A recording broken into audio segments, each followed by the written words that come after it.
I just dropped two complete strangers off in the middle of the wilderness. These men had never met each other before in their entire lives. Every single day that they survive out here, I will give them $10,000. The only limit is how long they can last. This means they could theoretically win unlimited money.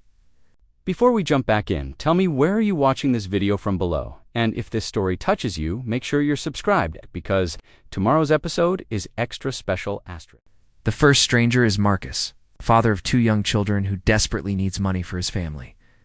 The second is Jake, a former military veteran who knows survival skills. Both men are betting everything on this challenge that could make them millionaires on their first night. The temperature dropped to 20 degrees. They had no sleeping bags, no proper shelter, and only 5 days' worth of food. Using pine needles as makeshift bedding, they huddled together around a small fire, just trying not to freeze to death. Day 2 arrived with their first payment. I flew over in a helicopter and dropped $10,000 in a parachuted briefcase. The money came with a flare gun, their only way out. If either man shoots the flare, the challenge ends immediately, and they both leave with whatever money they have earned. By day 3, sleeping on the frozen ground had become unbearable. The men began constructing their first shelter using branches, pine needles, and pieces of metal they found scattered around the area. They also received parachute material from the money drops, which they used as tarps to keep out rain and wind. Finding clean water became their next major challenge. The only water source nearby was a stagnant swamp filled with bacteria and parasites. They had to boil every drop they drank. Constantly worried about getting sick from contamination, the hunger started hitting hard by day 9, their 5-day. Food supply had run out completely. The men were surviving on tiny portions of beef jerky and wild plants they hoped were edible. Jake called their situation a fast, but Marcus knew they were simply starving. On day 10, I decided to test their resolve with an offer. I arrived by helicopter with a crate full of supplies, 10 days' worth of food, fishing equipment, spices, and tarps.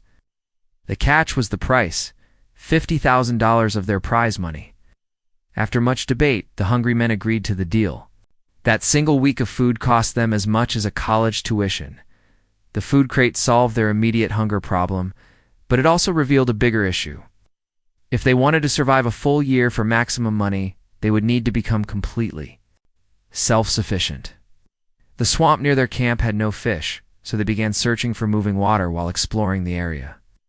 Marcus discovered a creek with clear flowing water about a mile from their camp. This was exactly what they needed for fishing and had the potential to sustain them long term. The men made the difficult decision to abandon their first shelter and relocate everything to this new water source. Building their second shelter took several days. They constructed an A-frame structure using fallen trees, then covered it with parachute material and pine branches.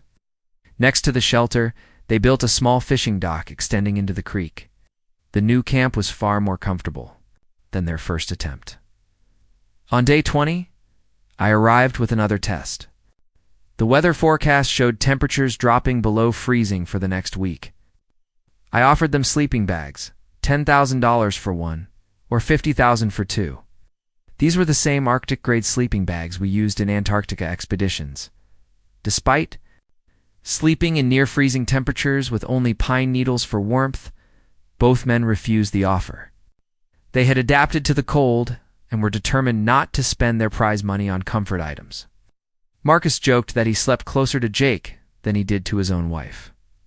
The fishing attempts were frustrating. Day after day, they cast lines into the creek with makeshift bait only to come up empty-handed. They tried different techniques, different locations, and different times of day. Nothing worked. Their food supplies were running dangerously low again. By day 27, the men had lost significant weight. Marcus had to tighten his belt to the last hole. They were burning more calories trying to catch fish than they were consuming from their dwindling rations. The situation was becoming desperate. Then finally, on day 28, Jake pulled something from the water. It was not a fish, but an eel, their first successful catch in nearly a month. The slimy creature was not appetizing, but too to starving men. It looked like a gourmet meal. they cooked the eel over their fire, savoring every bite of fresh protein. The taste gave them hope that they could actually survive long-term if they could consistently catch food from the creek. Both men began dreaming again about staying the full year for maximum prize money as they settled in for another cold night. Warmed by the knowledge that food was possible in their new location, neither man realized that their biggest challenges were still ahead. The wilderness was about to test not just their survival skills, but their friendship and mental strength in ways they never expected. Asterisk, the single eel they caught on day 28 gave Marcus and Jake hope, but it also highlighted how precarious their situation remained. One small catch in nearly a month was not enough to sustain two grown men who were already severely malnourished. They needed a more reliable food source if they had any chance of reaching their goal of staying a full year. Day 30 brought another $10,000 drop, putting their total earnings at $240,000. The money felt surreal falling from the sky while they struggled to find their next meal. Both men had lost over 30 pounds each. Their clothes hung loose on their shrinking frames. On day 32, I decided to test them with the most comprehensive offer yet. I had been monitoring their conversations through hidden cameras and knew exactly what supplies they desperately wanted. I arrived by boat carrying what looked like a wilderness general store. The floating shop contained everything they had mentioned needing over the past month: firewood bundles, cooking pots, shovels, warm blankets, books for entertainment, board games, mosquito nets, hammocks, and even basic medical supplies. The catch was simple. Everything cost exactly $10,000 per item. I watched as both men carefully examined each item. They picked up the firewood bundles, knowing how much time they spent each day gathering fuel for their fire. They tested the hammocks, imagining sleeping off the cold ground. They flipped through books, craving mental stimulation after weeks of monotonous survival tasks. But in a decision that shocked me completely, they refused to buy anything, not a single item. Marcus calculated that they were earning $10,000 every day just by staying alive.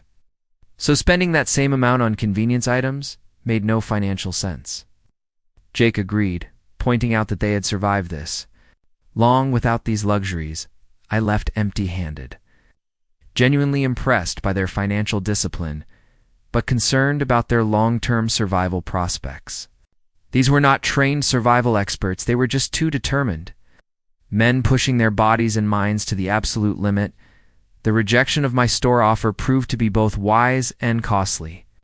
Without proper fishing equipment, they continued to struggle finding food. The creek that had seemed so promising was yielding almost nothing. Day after day, they checked their primitive fishing lines only to find empty hooks. By day 35, desperation drove Marcus to make a dangerous decision. He had spotted a larger river about 2 miles away through the dense swamp. Getting there would require a treacherous hike through muddy terrain filled with snakes, alligators, and other dangerous wildlife. The energy expenditure could be fatal. If he failed to catch anything, Marcus made the journey alone. Carrying a makeshift fishing pole constructed from branches and salvaged line, the hike took 3 hours through waist-deep swamp water. When he finally reached the river, he found exactly what he had hoped for: clear, fast-moving water with visible fish swimming near the surface. But his crude fishing equipment immediately proved inadequate. The makeshift pole snapped on his first cast. The line tangled constantly. When he did manage to hook a fish, it slipped away before he could land it. After 6 hours of frustration, Marcus was ready to return empty-handed. When he decided to try catching fish with his bare hands, the technique required incredible patience and timing. Marcus would wade into the shallows and remain perfectly still until fish swam within reach. Then he would make lightning-fast grabs, hoping to pin them against rocks or the riverbank. Most attempts failed, but eventually his persistence paid off. His first successful catch was a medium-sized bass that provided the first substantial meal they had eaten in over a week. But more importantly, it proved that the river could sustain them if they could access it regularly. The problem was the exhausting journey through the dangerous swamp. Meanwhile, back at camp, Jake was dealing with his own crisis. Without Marcus there to share body heat, He had endured the coldest night since the challenge began. Temperatures dropped below 15 degrees. He spent the entire night feeding their fire to avoid hypothermia. When Marcus returned with fish, both men realized they had reached a critical decision point. They could continue struggling at their current camp with minimal food sources, or they could relocate again to be closer to the productive river. The move would mean abandoning the shelter they had spent weeks perfecting. Day 40 arrived with a special surprise for me. Instead of just dropping money, I brought both men something I knew they desperately wanted: video calls with their families. For $10,000, they could each have a 15-minute conversation with their wives and children. Both men immediately agreed to pay. The emotional cost of isolation had become almost unbearable. Marcus broke down when he saw his 2-year-old son, who had grown noticeably in just over a month. Jake's wife looked exhausted from managing everything alone while he was gone. Family conversations were both uplifting and heartbreaking. Marcus's wife told him she supported his decision, but desperately needed him home. She was working double shifts to keep up with bills while caring for their children alone. Jake's wife was more direct. She wanted him to quit immediately and come home. After the calls ended, both men faced hard truths about their situation. The money was substantial, but the personal costs were mounting. They were missing irreplaceable time with their families while putting their health at serious risk. Yet they had also come too far to quit without reaching significant financial goals. That night, they made a pact. It would stay until day 70, exactly 10 weeks, which would earn them $700,000 to split. The additional 30 days felt manageable, and the final amount would be truly life-changing for both families. The next phase of their survival focused on solving the food problem permanently. Jake proposed building a boat to navigate from their creek to the productive river without the dangerous swamp hike. Using branches, rope from parachute lines, and their remaining tarp, they constructed a crude but functional vessel. The boat was barely large enough for one person and looked like it might sink at any moment. But it successfully carried Jake downstream to where the creek connected with the river system. It's opened up entirely new fishing opportunities much closer to their camp. Over the following week, their food situation improved dramatically, with easier access to better fishing spots. They began catching multiple fish per day. They learned to smoke and preserve excess catches, building up food reserves for the first time since the challenge began. Day 50 brought another test from me. I arrived by helicopter carrying a professionally built canoe with a small outboard motor. The price was $40,000, 4 days' worth of prize money. I also brought a feast from a popular restaurant chain, knowing they had been dreaming about real food for weeks. The men examined the motorized boat with obvious desire. It would make fishing exponentially easier and safer. Once again, their financial discipline held firm.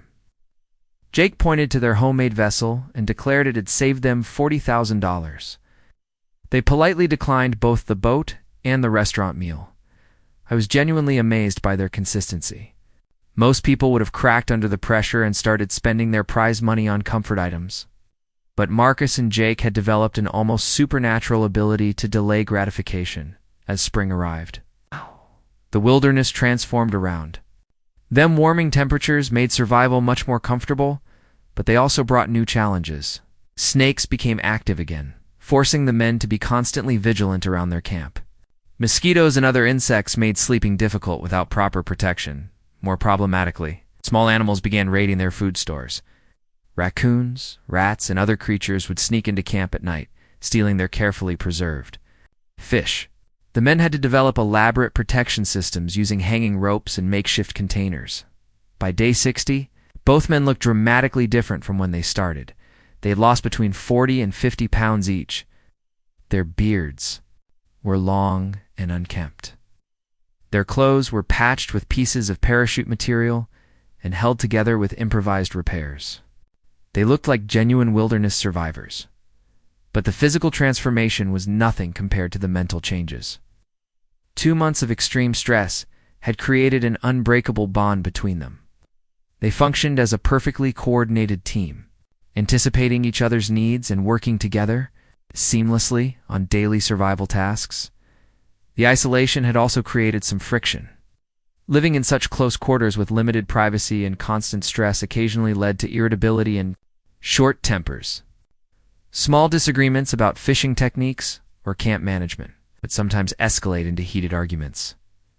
One particularly bad day saw Marcus paddle away from camp after a dispute about food rationing, spent the night alone downstream. Setting up a solo camp and questioning whether he could make it to day 70, the separation forced both men to realize how dependent they had become on each other for both physical survival and emotional support. Jake spent the night alone at their main camp, genuinely worried that Marcus might quit and end the challenge. For both of them. When Marcus returned the next morning with fresh fish as a peace offering, their reunion was emotional and strengthened their partnership even further. Day 65 brought an unexpected medical scare. Jake developed severe stomach pains that lasted for several hours. Both men worried about appendicitis or food poisoning from their primitive cooking conditions. The nearest hospital was hundreds of miles away, and calling for medical evacuation would end the challenge immediately. Fortunately, the symptoms subsided after Jake rested and drank extra water. But the incident forced both men to confront how isolated and vulnerable they really were. A serious medical emergency could easily become life-threatening in their remote location. As day 70 approached, both men became noticeably more anxious and short-tempered. The finish line was so close they could almost taste it, but they also knew that a single moment of poor judgment could end everything. They double-checked their fire constantly, secured their food more carefully, and took fewer risks during fishing expeditions. Day 70 finally arrived on a beautiful spring morning. Both men woke up knowing this would be their last day in the wilderness. They had agreed to fire the flare that evening, ending exactly 10 weeks of survival and securing $700,000 in total prize money. But as the day progressed, Jake began having second thoughts. The money was incredible, but he started calculating what 4 more days would mean. Another $40,000 split between them.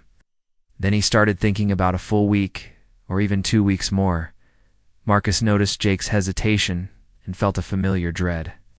They had agreed on 70 days specifically to avoid this exact situation. The goal had been clear and finite. Now Jake seemed to be moving the goalposts just as they reached the finish line. That evening, as they sat around their fire with the flare gun between them, the tension was obvious. Jake made his case for staying longer. They were healthy, they had reliable food sources, and the weather was beautiful. Why not push for a full $1 million?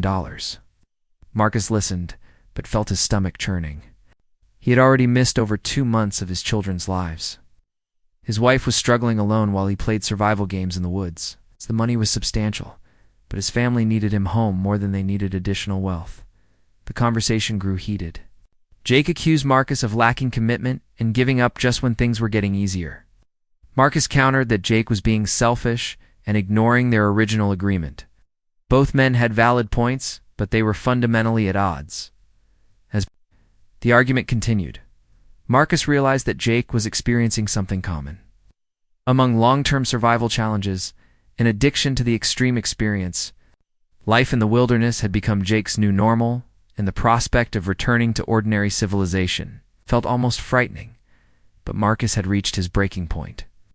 The isolation, physical hardship, and family separation had extracted a toll that no amount of additional money could justify. He needed to be a father and husband again, not just a survival contestant. In a moment that surprised both of them, Marcus stood up and grabbed the flare gun. He looked Jake directly in the eyes and made it clear that he was ending the challenge immediately, with or without Jake's agreement. Their partnership had brought them this far, but Marcus would not sacrifice his family for additional prize. Money. Jake realized in that moment that he had pushed too hard. Looking at his friend's desperate expression, he understood that continuing would destroy not just the challenge but their friendship. Some things were more valuable than money, and their bond was one of them.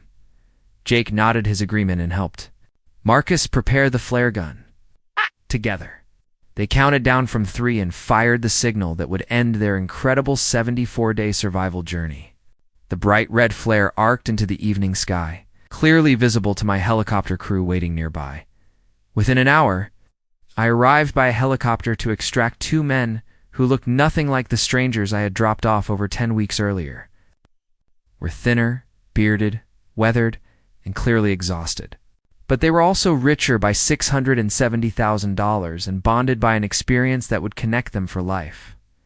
As we flew away from their wilderness home, both men looked down at the creek, shelter, and fishing spots that had sustained them for so long.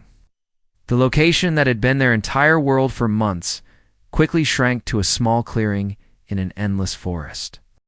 The helicopter landed at a nearby town where both men's families were waiting. The reunions were emotional and overwhelming. Marcus's 2-year-old son initially did not recognize his dramatically changed father. Jake's wife was shocked by how much weight he had lost. But beyond the physical changes, both men had been fundamentally altered by their experience. They had proven to themselves that they could survive almost anything when working together. They had earned life-changing money through pure determination and mutual support. Most importantly, they had gained a friendship that transcended the artificial circumstances of a survival challenge. Marcus and Jake had started as complete strangers, but emerged as brothers, who had literally kept each other alive through 2.5 months of extreme hardship. The $670,000 would indeed change both families' lives. Marcus could afford his children's college education and allow his wife to work fewer hours. Jake could pay off debts and invest in his future. But the real prize was the unbreakable bond they had forged in the wilderness. Years later, both men would look back on those 74 days as the most challenging and rewarding experience of their lives. They had discovered reserves of strength and determination they never knew existed. They had learned that survival was not just about physical skills, but about human connection and mutual support. The wilderness had tested everything about them: their bodies, minds, relationship, and values. In the end, they had emerged victorious, not just because they earned a fortune, but because they had remained true to themselves and each other when it mattered most. That was worth more than any amount of money. Hit subscribe and keep watching. More stories waiting for you. Tap the video on screen. Just click and enjoy.